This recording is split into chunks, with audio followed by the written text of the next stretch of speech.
Hey, Scott here. Thanks for listening to the Flyover Country podcast. Appreciate all the listeners and the Twitter interactions and the social media promotion and the 5-star reviews. And we've put together a nice little community for Flyover Country. And we want to keep doing it all throughout 2022. So as much as you can promote and rate and keep with us, we sincerely appreciate your engagement. One of the best guests I think that we've had so far is Erick Erickson. He's coming up today. I'm so excited to present this interview with you. I've wanted to talk to Erick for a long time. We don't know each other well. We've interacted some, in the conservative media ecosystem, but I find Erick Erickson to be a really fascinating guy. I follow his Substack. I subscribe to it, ewerickson.substack.com, and I encourage you to do that as well. I follow him on Twitter, and oftentimes I find myself when something's going on and I'm trying to sort out my own thoughts on what's happening, I sort of calibrate it off of a few people, and Erick Erickson is certainly on that list. So Erick right now, flagship radio station in Atlanta, Georgia, 750 WSB, and he's also syndicating his radio show. He's on 20 stations around the country. He's got the Substack. He's got his Twitter feed. He really does produce a lot of content that I think is extremely informative to the conservative movement today. In this interview, he had some eye-opening things to say about Donald Trump and what Trump's future in the Republican Party should be. If you are interested in Georgia politics, the governor's race and the Senate race there, Brian Kemp, the governor, and then Raphael Warnock, the Democrat senator, we've got an interesting landscape in Georgia. Erick had some very insightful commentary about that. We talked a little bit about the radio business and the post-Rush Limbaugh conservative radio landscape, which Erick is a big part of. And we talked about the conservative movement and where does the conservative movement stand today in the wake of Donald Trump having lost the presidency to Joe Biden. It is all coming up. Erick Erickson on Flyover Country with Scott Jennings. Attention passengers, we ask that you please fasten your seatbelts at this time and secure all baggage underneath your seat or in the overhead compartments. Flyover Country with Scott Jennings is prepared for takeoff. All right, thanks for being with us on the Flyover Country podcast. Scott Jennings here. Appreciate your listenership as always, and it's a great honor for me this week to have someone that I've admired from afar for quite some time. We have communicated some via the internet. But I wanted to invite him because of how much I admire what he does and how important I think he is to conservative thought in the United States today. Erick Erickson, live from Atlanta, Georgia. Thanks for being on the show today. Thanks for having me. I've really followed your career for a long time because I find myself gravitating to your arguments frequently. And in my own work and in my own commentary jobs that I have, one of the first questions I ask myself is, well, where's Erick landing on this? Because I sometimes try to calibrate myself based on where some smart people are, and you make that list. And so I kind of wanted to start today with you just about the sort of the state of the conservative movement in the United States. I think you're one of the most important voices. You've got people coming after you because of some of your views all the time. You had your Twitter account suspended in 2021. You've obviously developed a thick skin for all of that. I was hoping maybe you could just reflect on where we think we are as conservatives in the United States, where you think you are in a industry dominated by not conservatives, and give us some thoughts about the future of the Republican Party and the conservative movement over the next couple of years. Sure. And first I would like to thank you for noting my thick skin. It's not that I'm actually fat. It's that I've got such thick skin. It just looks that way.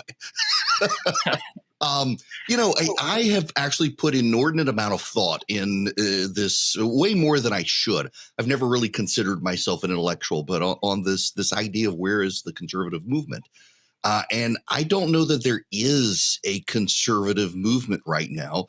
It's kind of like when Rome collapsed, the bureaucratic appendages of Rome continued to function even after the Roman Empire really was gone. The bureaucrats didn't just give up overnight.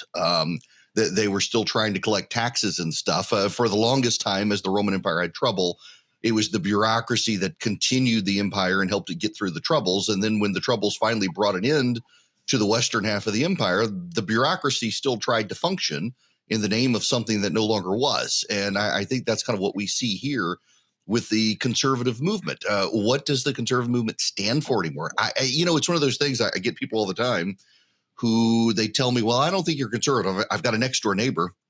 He was my liberal law professor when I was in law school, and occasionally now tells me that he thinks he's to the right of me. And a lot of what I'm finding is I haven't changed in any position I can think of this significantly, but a lot of people define their conservatisms in terms of whether or not they supported Donald Trump. Right. And I don't view that as part of the conservative movement. I find, and it sounds arrogant, and I don't mean it that way to say that a lot of people who tell me I'm not conservative or somewhat, I'm like, where were you 10 years ago? Where were you 5 years ago? Where were you before Trump in the conservative movement? I think the movement is having the tough road the conservative movement has moving forward is a lot of the major conservative think tanks over time were a place that Fortune 500 companies could give money and know that they would advocate sound corporate policy.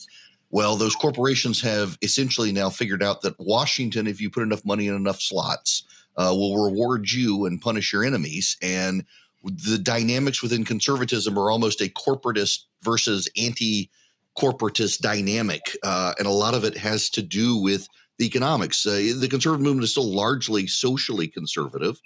It's the economic side and the national security side that are really discombobulated right now. Are we protectionist or are we expansive internationalist? I'm in the camp that if the United States doesn't want to be the world's policeman, there are a lot of other countries that would love to police the world, and we will be worse off if we let them. What about corporations? One area where I have kind of evolved over time is I do think we need to be much more aggressive against major corporations and tech companies in particular, because their interests. I'm always hesitant when a corporation views itself as pure as the driven snow and its motives to be honorable, when at the end of the day, they want to make a buck. And also they're a bunch of social liberals who don't particularly like my values. So I think we've got to find that. Now, unfortunately, I think where the conservative movement is way to the extreme of burn them all down. There's not a lot of shade between the anti-corporate left and the anti-corporate right now, which is a big problem. So we're essentially, the conservative movement is wandering in the wilderness. A lot of the old guard decided to cash out, and the new guys are squabbling with each other. Let me go back to something you said about Trump, sort of essentially defining a conservative based on their support or lack of support of Donald Trump. You were in some disparate places on Trump, during his time, as I think a lot of us were. Excited that Hillary Clinton wasn't the president. Happy about his judicial appointments, unhappy about his, personal lifestyle and so on and so forth. And I think where I come down on his impact on conservatism is that he's made it more performative and less ideological. And so if you have ideas, if you want to do these 5 things, well, that's fine. But how performative were you today? And the definition of being a conservative is more performative. I view this personally as corrosive. Because when everything is performative, my view is you're not going to like what you get as results of the governing, consequence of that. Where are you on him today? I mean, you ended up endorsing him for re-election, which was a big deal. I recall him touting it. And right. Where are you on Donald Trump today? I wish he would go away. I didn't support him in 2016. And I still think character counts. In 2016, I voted third party. And then in 2020, I thought, look, I voted third party in 2016. Everyone told me Hillary would get elected. If I did, she didn't. At this point, though, the country really is going to choose between Democrat or Republican. For all this talk about maybe it's time for a third party, the country is Democrat or Republican. So I'll go Republican. Don't care for him personally, but I like a lot of his policies, not all of his policies. And I'm friends with a lot of the people he wound up surrounding himself with. I didn't think he would. I really thought he would get in the White House and move to the left, as he had been a card-carrying member of the Democratic Party, major Democratic donor who actually praised Planned Parenthood on the campaign trail in 2016. He didn't. Good for him. But at this point, he needs to go away because too much of the party has made it about him, not about ideas.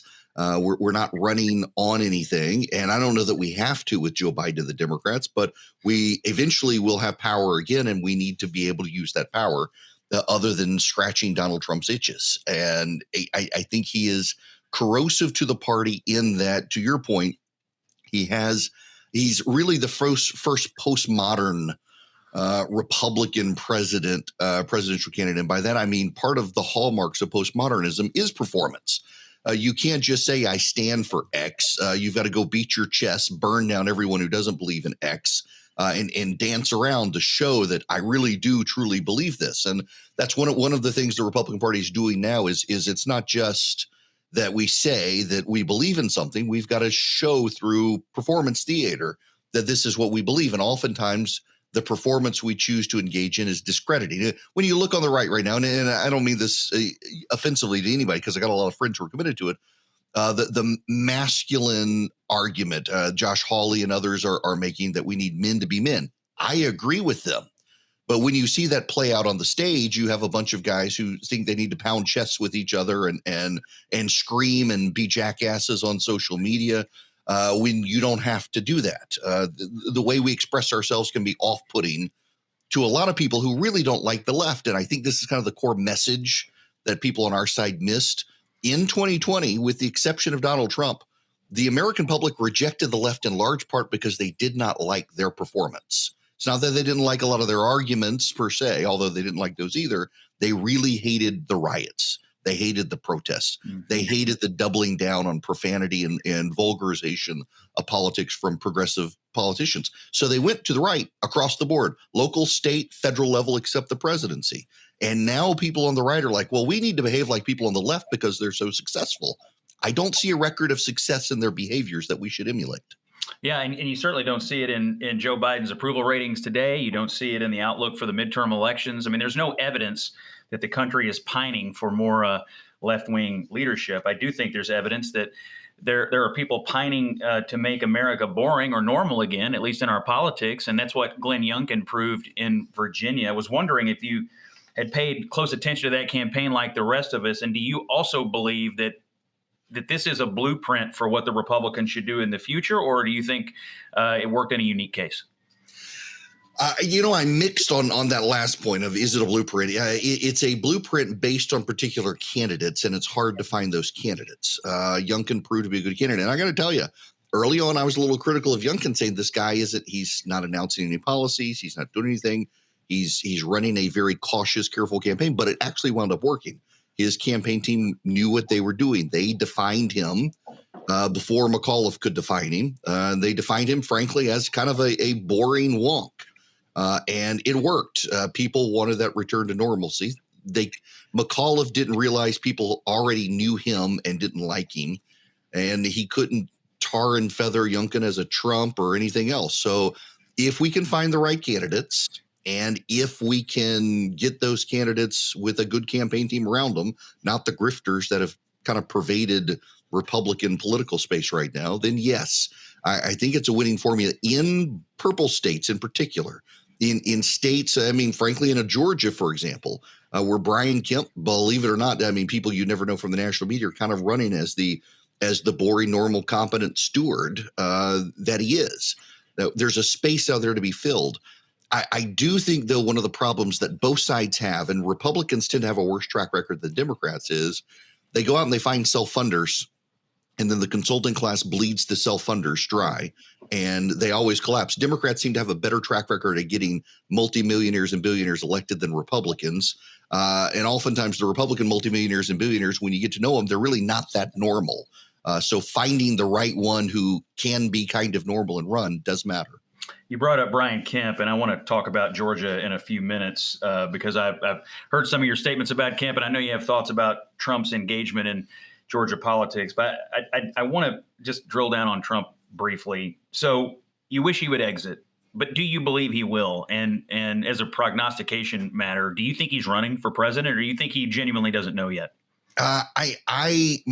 What I've said all along to my radio listeners and in writing on Substack and the like is there's no reason for him to announce otherwise until after 2022, because the moment he does, people go looking for someone else, and he wants to wage war and have influence in 2022. Now, should he sweep through 2022 and everyone he hates lose, then yeah, I think he's probably going to run again.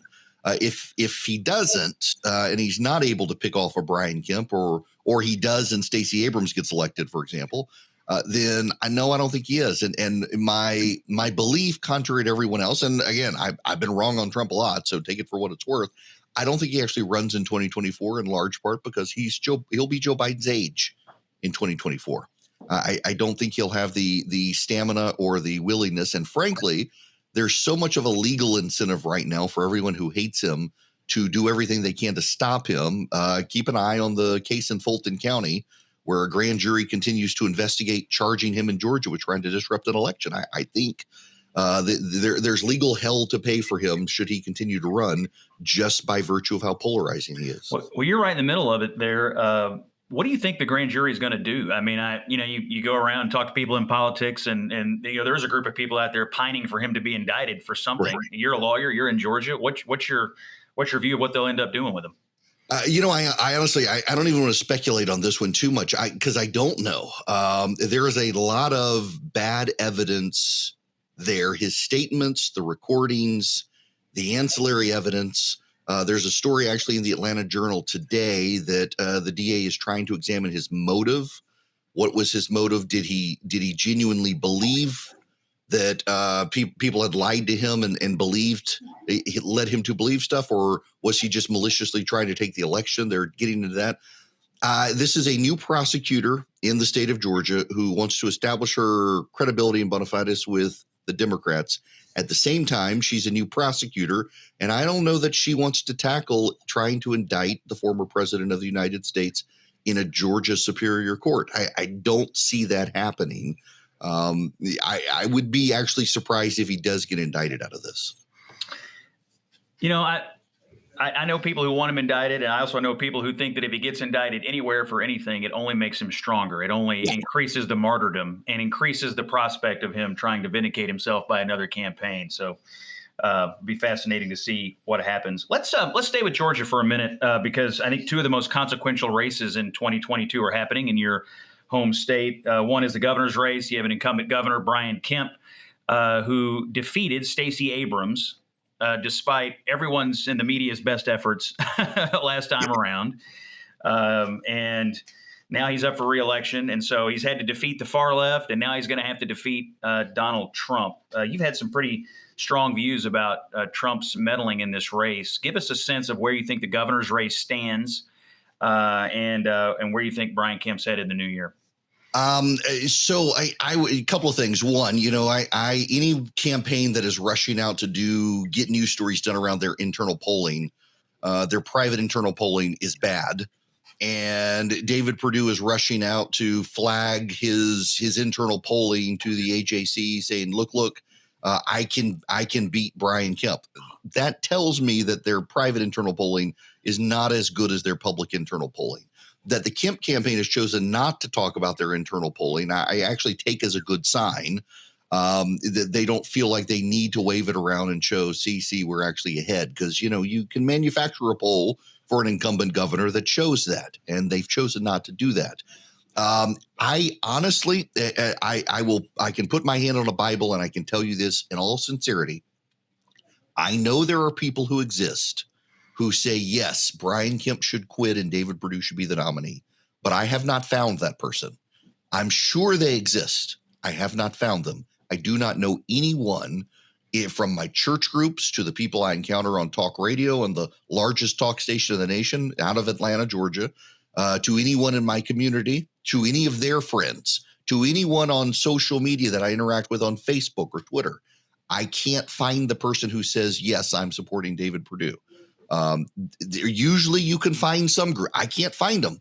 And in conversations with friends of mine in politics, even among people who don't like Brian Kemp, even among Democrats, they can't find them. So they're clearly there. I don't know where they are. But I don't think Kemp has to worry. Where Kemp does have to worry is he is going to have to spend a ton of money now that he should be able to bank for the future against Stacey Abrams. Right. She's going to be able to pile up her cash while Perdue runs a largely negative campaign against Brian Kemp to try to persuade Republican voters against him. It's deeply divisive at a time the Republican Party in Georgia needs unity. The party in Georgia really is in an existential crisis. We have very weak leadership in the party chairman role, very divisive leadership in the legislature. The Governor Kemp has been the only person to be able to unite the Republicans across Georgia. And now David Perdue is running this very weird counterintuitive campaign of we need to be a united party, therefore you need me, not him. The only person who's successfully beaten Democrats in the last 4 years in Georgia is named Brian Kemp, not David Perdue. Were you surprised that Perdue ultimately decided to pull the trigger on this? Yeah, I really was. I got wind of it about a month ago that he was really thinking about it.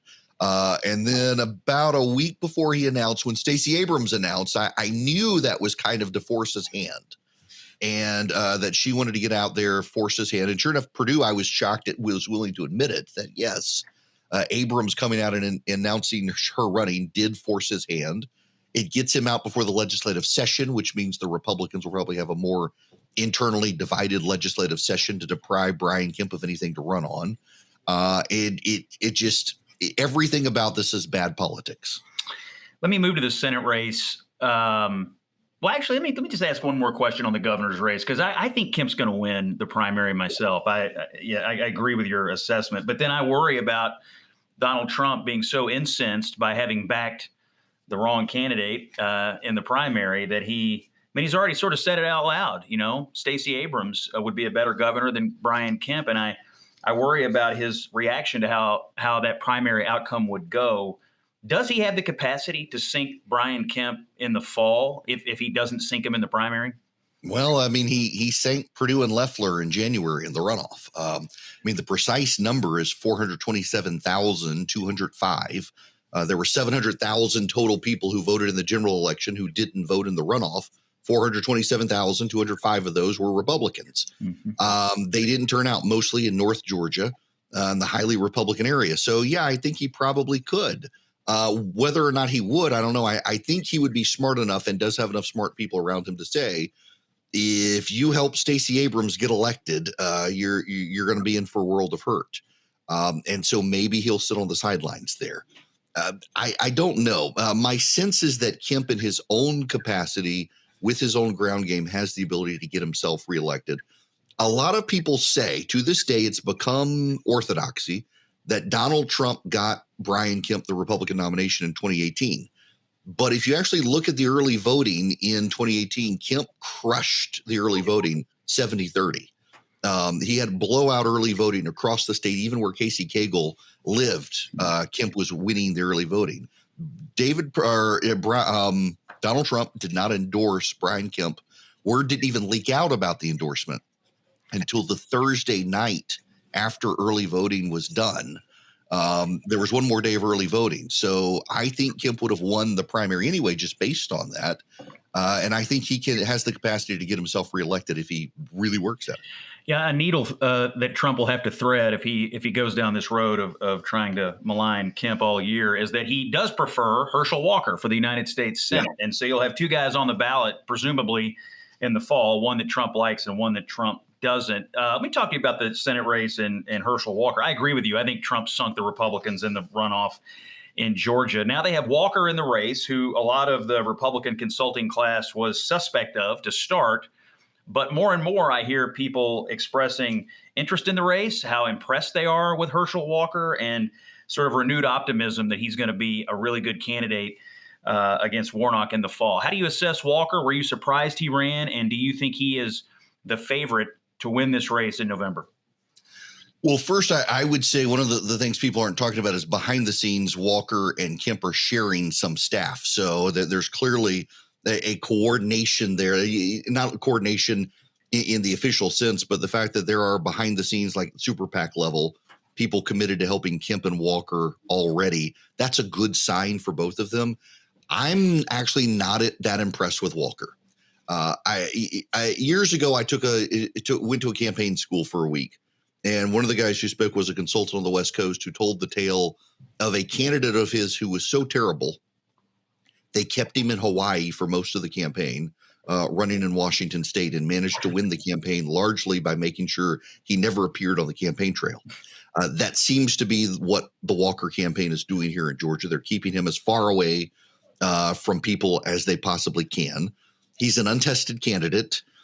He does, frankly, have a history of mental illness, which everyone tells me, oh, you're not supposed to talk about that. Let the Democrats talk. You can't help but do that in Georgia because you know the Democrats are going to exploit that as best they can. Now, in Walker's favor, yes, he tried to shoot his wife, but Raphael Warnock tried to run over his wife. So those kind of neutralize each other in Georgia.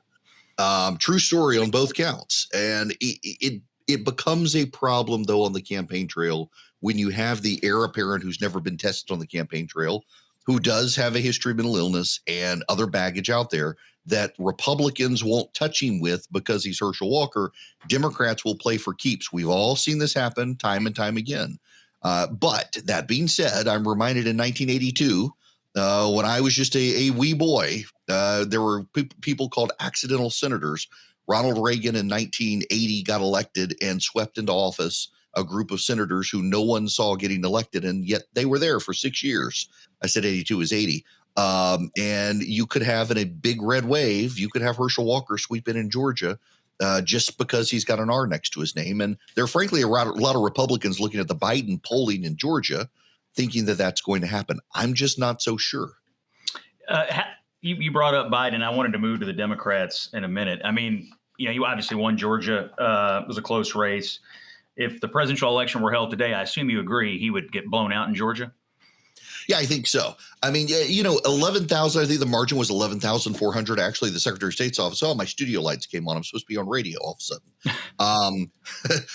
So my 11,300, 11,400 margin, the Secretary of State's office pointed out to me, I was doing a project for a local law school or election law in Georgia. There were about 36,000 people in Georgia who did not vote in the presidential election. So the margin of Biden's win was smaller than the number of people who refused to vote for president. Those people, I think, would come out and probably vote against him.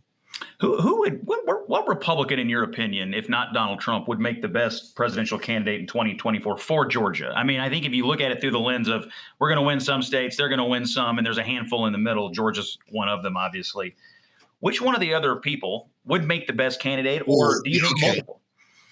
Look, I think probably anyone with an R next to their name could. Let me caveat this because I'm otherwise going to get hate mail from friends of mine saying this is not an endorsement. Ron DeSantis makes a lot of sense. Yeah. And the business class of the GOP feels safe with him. The populace feels safe with him. He's the guy who's thus far been able to thread the needle between actual job performance and performative theater on the campaign stage that doesn't alienate suburban voters. And he makes sense right now. The question is he rising too quick and is he going to peak too soon? And Ted Cruz this week is out making a little noise saying, almost always we nominate the person who was runner-up last time. Do you believe that he, DeSantis, and some of these other candidates that clearly want to run will run regardless of what Trump does? Yeah, I actually think so. I think they will. You're going to see the battle of the donors behind the scenes. A lot of the donor class that stepped up for Trump at the last minute last time are ready to move on from Trump. And most of them appear to be eyeing DeSantis.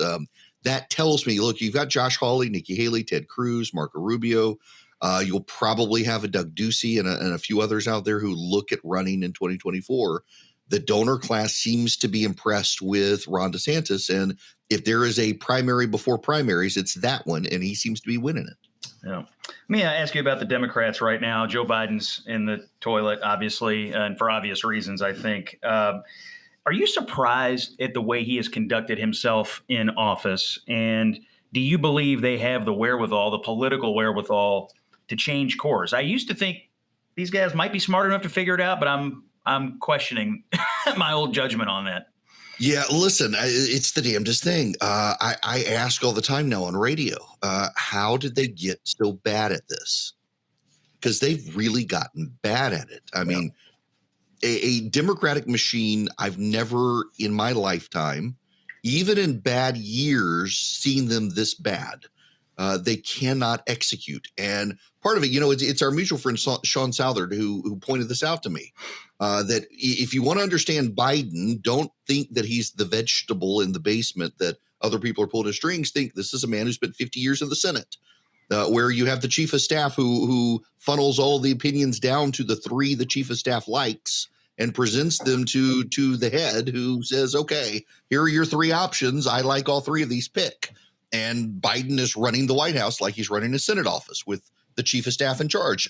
Until Ron Klain leaves, I don't think anything's going to change. And at this point, I have concluded it's Ron Klain. The idiocy in dealing with Joe Manchin over the last 2 weeks has been absurd, and it's at the staff level, according to Manchin.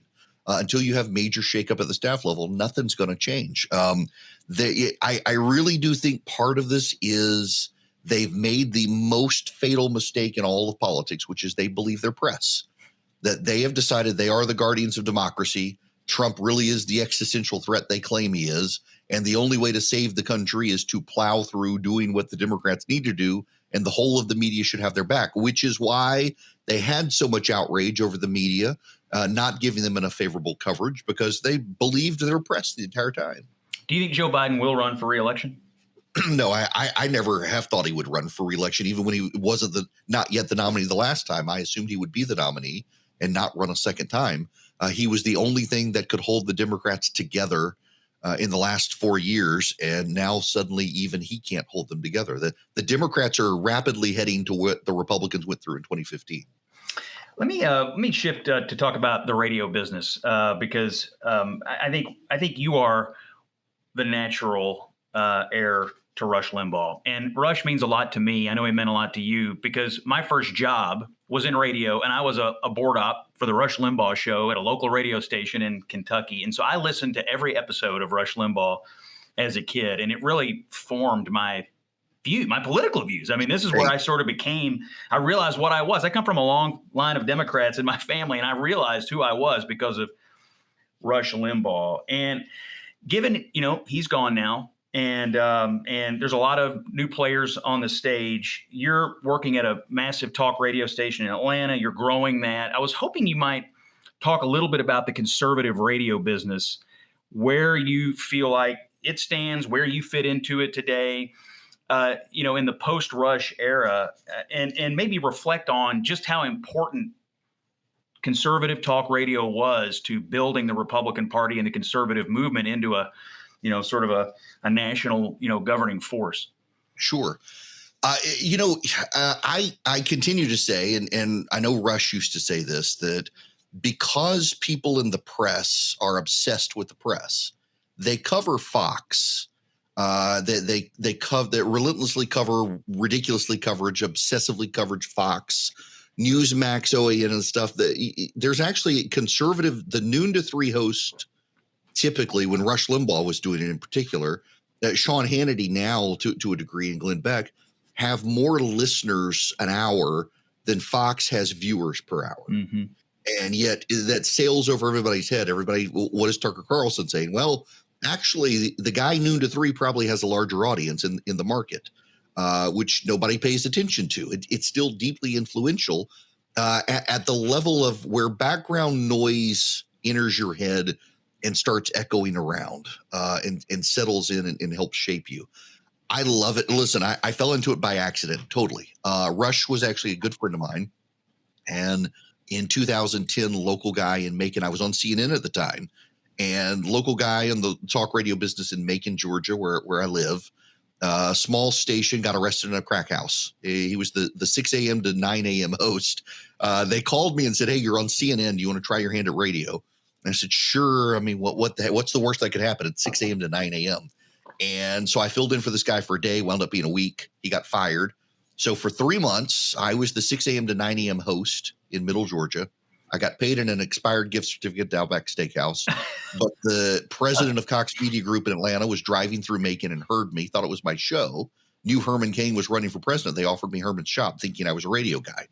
No experience in radio whatsoever. That was 2010. I started January 11th, 2011, and I'm still here. And now on around 20 stations nationwide, I am Rush's replacement. Now, the way radio works, iHeart Premier controls most talk stations. Cumulus is number 2.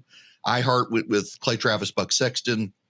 Cumulus went with Dan Bongino. Odyssey's the number 3 station. They went with Dana Lash. So I'm kind of out here by myself, self-syndicating, no syndicator, growing very slowly, hoping that some of these stations may say, maybe we'd like you more than someone else. And the thing that I appreciate about Rush, who actually helped me build my show model, I was doing 9 to noon until he retired, and then unfortunately went the way it went.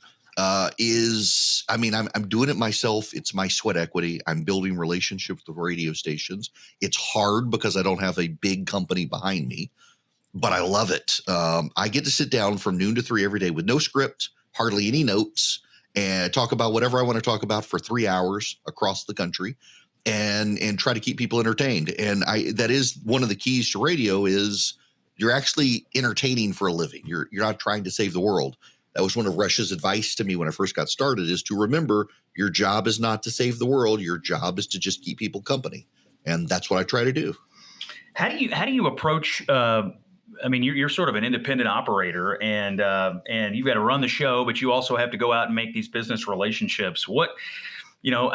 How do you find the time to do it? And then what is your pitch? I mean, I assume a lot of these radio guys are more than willing to talk to you, but how do you go in and pitch somebody on your style of this? If the easiest thing for them to do is to choose, one of the big companies. So I am very blessed. Not only am I the only post-Rush person noon to 3 to hit number 1 across formats in a Talk 10 market in the nation. So Atlanta is, I think, the number 6, number 8, somewhere in there, the largest radio market. Not talk. We're talking radio in general, music and talk. And I've hit number 1 for about 6 consecutive months. Even when the Braves were making a play for the World Series. And in fact, my fall quarter in a non-election year ratings were higher than Rush's ratings were last year during the presidential election. So I've got a ratings pitch to make that people actually like the product. And then in every other metered market that I've been put in, I'm on delay. But my ratings are bigger than the show I replaced and bigger than the show that precedes me on the radio. So I've got a business case to make to them.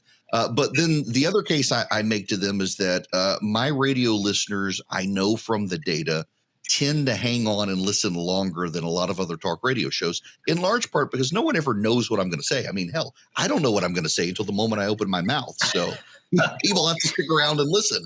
I am probably, and I don't mean this disrespectfully to anybody in radio, but a lot of people on radio want to do a bad impression of Rush. Yeah.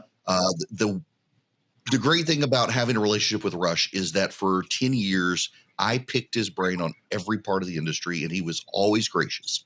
And I remember one time telling him that all I wanted to do was fill in for him. I never wanted to have a show against him or even a national show in a different time slot, because I knew there was never a chance of being number 1. And he told me, just matter-of-factly, in just the way Rush was, is don't worry about that. You will never be as good as I am, even if I'm dead. And just be yourself. And it was very liberating to hear him say that. And you know what? Stop trying to be Rush Limbaugh. Just be yourself. And fortunately, people actually like Erick Erickson on the radio and not Erick Erickson doing a Rush Limbaugh impression. You're doing your radio show, you're self-syndicating. You've also veered into writing this newsletter, which I subscribe to, your Substack. How has that worked for you? I've noticed a lot of conservative voices and other people veering into this space. Does it work for you? Do you find it to be worth your time to do it every day? Yeah. As a matter of fact, about a month ago, one of the major media outlets in the country approached me and asked if I would abandon Substack and work with them, bring my subscribers over. They would pay me. And they've got a prominent contributor who is headed towards retirement. And did I want to be there and do that? And no, I'm not giving up Substack to be beholden to a major media empire that it doesn't share my worldview, where they could cancel me. Here's the secret to my radio success. I don't have a ton of advertisers on radio. I refuse to do advertisements for companies that I don't like. I'm just a lot of people, the advertiser comes and says, here's $1 million. And they say, take my money. And I'm like, if I can't honestly say I like your product, I don't want to be your advertiser. So what I do is my Substack subscribers help me cover the costs of my radio show, which also helps me with my advertisers, where I can't be boycotted. You literally cannot financially impact my ability to do my radio show unless you convince people to stop subscribing to my Substack. And so my Substack audience is very loyal and knows we're actually helping me do something else. And so I haven't earned a penny off of it. I don't make a salary. I get paid by my local radio show in Atlanta to do Atlanta radio.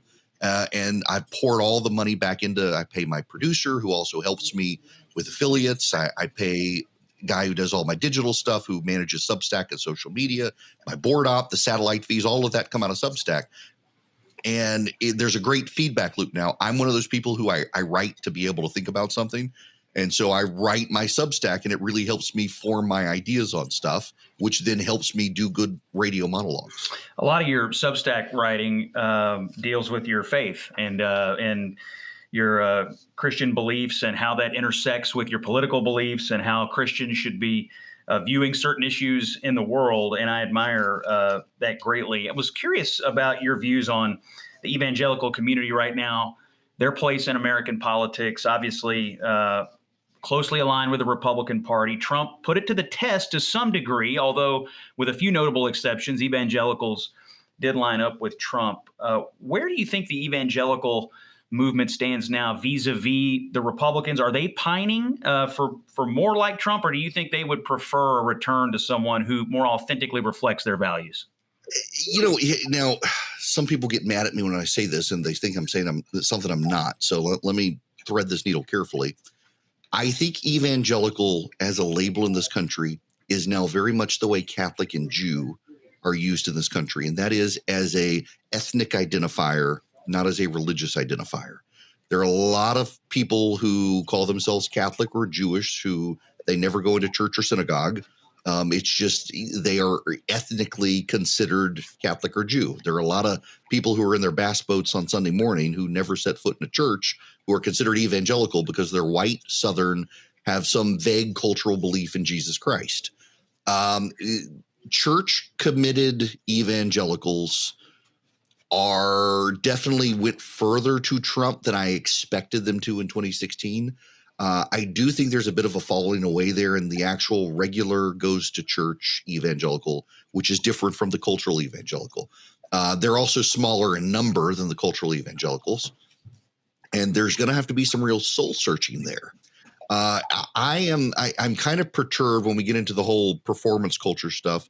The number of young pastors who engage in cultural performance on social media, and they're not tending to their flocks. They somehow view their Twitter followers as their flock, which I think is very soul corrupting. I think Twitter as a platform is soul corrupting. And the more time I see young pastors spend on Twitter who don't have congregations, who don't have local flocks, the worse I think they twist their religion towards their politics. And the one thing that I think probably saved me from being a really terrible human being is a number of years into radio, I kept getting, because I talk about this stuff on radio too, not just in Substack, got invited to start preaching, and I'd never been to seminary. And I finally decided, I should probably go to seminary if these churches want me to preach. And it was deeply rewarding.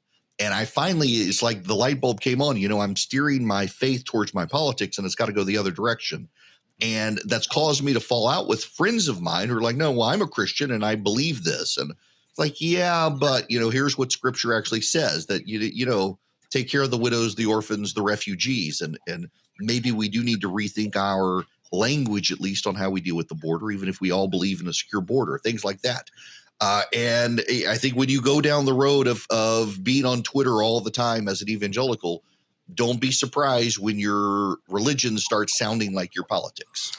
I want to ask about one more thing before we do our lightning round, and that is the issue of vaccines in this country. Was curious about your views on where you think we stand with vaccines. Obviously, there have been conservatives out there who are vaccine hesitant or say we don't need these vaccines, or who want to destabilize the concept that vaccines are effective. And even this week, Donald Trump seemed to embrace the idea that his vaccines were effective and people should take them. What are you hearing from your listeners on this front? Because I find a mixed bag out there, and I'm just curious. You have such a relationship with your listeners. What are they telling you, and what are you telling them? I tell them all the time, I think the vaccine works. My wife and I are proof of it. We got it very early on. My wife's got lung cancer. She was one of the very first people to get it. And at the same time, my kids wound up getting COVID, and neither Christian or I got it. Over the summer, my dad got the Delta variant. We were in a hotel room together in Atlanta for a few days, and he was clearly getting sick. Didn't realize he had COVID until he got home. But I was with him for 3 days and never got sick. My mom nursed him back to health, never got sick. The vaccines, they work. They're not perfect, but they work. I'm deeply alarmed at the people in the conservative movement who have embraced a level of vaccine skepticism and vaccine hesitancy and are willing to twist the data. They don't understand the data. They don't understand that they don't understand the data. That's bad, I think. At the same time, I also think the left, and in particular the Democrats, once they got in charge, oversold the vaccine more than they ever should have. They overinflated it, and now they don't know what to do with it. I tell people, get the vaccine. You shouldn't be mandated. I'm philosophically opposed to mandates, but I do think they work. I have this ongoing conversation with my listeners that the way I explain what's going on in COVID policy is we were promised for a year from Dr. Fauci to President Trump to President Biden. We were fundamentally promised we would get to COVID zero. We're never going to get to COVID zero. It's increasingly obvious we're never going to get there. They have not yet figured out how do we announce to the passengers on this airplane that I'm very sorry, we can't land you at this destination. We have to go to this different airport now. And until they figure out how to explain to people that we promised you the science would be settled and the science would take care of us and the science would prevent it and those vaccines would work and we'd get rid of this disease, and now we failed, until they figure out how to be humble enough to admit they screwed it up all along and oversold it, we're never going to get rid of the COVID policies. It's never been about controlling us. It's been about their inability to acknowledge they failed. Yeah, I agree with you that we're never going to get to COVID zero. And I actually think if Biden were just honest about it and said, you know what, we're just going to have to learn to live with it, well over half the country would say, okay, I agree with you. Intellectually, I get it. I understand. And if my kid can go to school and not be constantly interrupted, I'm happy with that. I think they would find tons of room to run. In Colorado is the perfect example of this, that at this point, you've either had the vaccine or you didn't want to get it. Let's move on. No more masks. Everything's open. Yeah, except now, though, we see Joe Biden, as you pointed out, he just can't find it. He was in Kentucky surveying tornado damage the other day. He's literally outside the entire time, ambling around my hometown of Dawson Springs. And these people are sitting amid piles of rubble, and he's walking around outside with his mask on, and he's the only guy there doing it. And at some juncture, they're going to have to. Now, to his credit, he is resistant right now, the idea of lockdowns. And I assume that's because they know what political peril they would be in if they promoted it. You're listening to Flyover Country with Scott Jennings. Erick Erickson is our guest this week. Before we do the lightning round, Eric, one final thing. Senator Johnny Isakson passed away. I know you were close with him, and you went way back with him. And I was hoping you might, before we do the lightning round, close this out. Why was he so well liked? I mean, he was liked in Georgia. He was trusted by people. He was liked in the Senate. Maybe offer some reflections on Senator Isakson for us. The Georgia Republican Party wouldn't exist except for Paul Coverdale and Johnny Isakson, both of whom were fairly moderate suburban Republicans who built a party that they knew was to the right of them. Culturally and philosophically, they fundamentally, Johnny Isakson made no bones about it.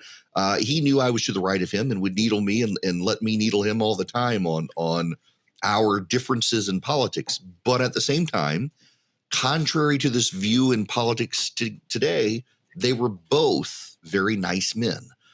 Johnny Isakson built bridges across the state. He didn't care about politics. Johnny Isakson's big issue, actually, people don't understand, was education. From the state school board days to his time in the state legislature in Georgia, he cared passionately about education, public and private education. And he didn't care whether you were a Democrat or a Republican. He understood you wanted the best education for your kid.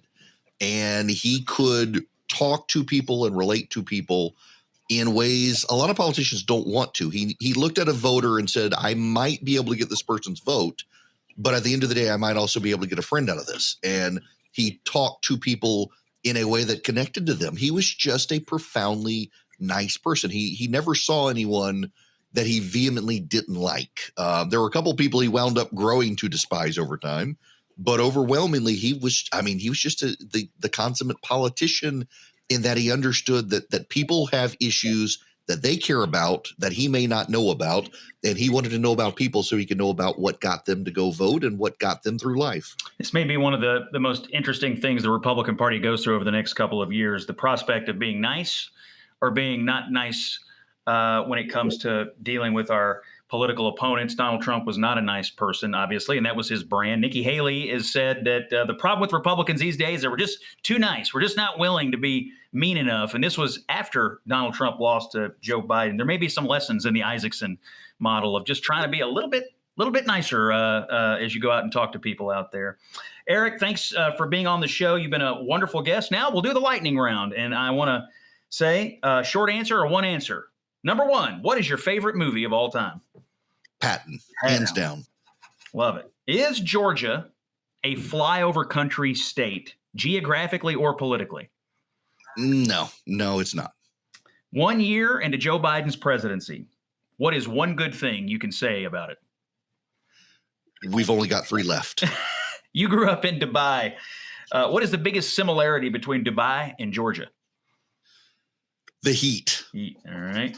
Is there a candidate or a possible candidate for president alive today that if he or she ran, you would immediately drop your media empire for and run off and work for their campaign? No. Will Republicans win the House and Senate in 2022? Actually, yes, I think they will. Both of them. Will Republicans capture the White House in 24? I think so.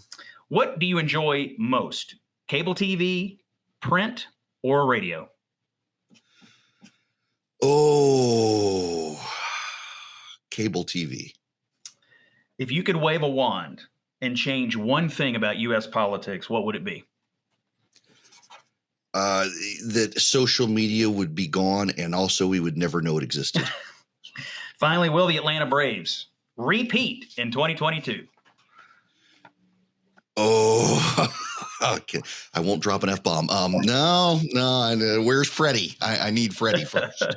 Erick Erickson, thank you so much for being on the podcast today. You can listen to Erick Erickson on 20 radio stations around the country. The flagship is in Atlanta, 750. WSB. You can read his Substack, ewerickson.substack.com. I highly recommend it. And follow him on Twitter as well. Erick, thanks for being with us. You've been a great guest. Really enjoyed this conversation. Thank you so much. Thanks, Erick. Flyover Country with Scott Jennings is a production of Bluegrass Media Lab, coming to you from the heart of Middle America, Louisville, Kentucky. If you like what you heard, subscribe to Flyover Country on Apple Podcasts, Spotify, or wherever you find your favorite podcast. 5-star reviews will help us keep making the content that you love. To find my latest television hits, columns, and other commentary, go to scottjenningsky.com, and you can also find me at scottjenningsky on Twitter and Facebook. Thanks for listening, and talk to you soon. Ladies and gentlemen, make sure your seat backs and folding trays are in their full upright position. Cabin crew, please take your seats for landing, and thank you for choosing Flyover Country with Scott Jennings.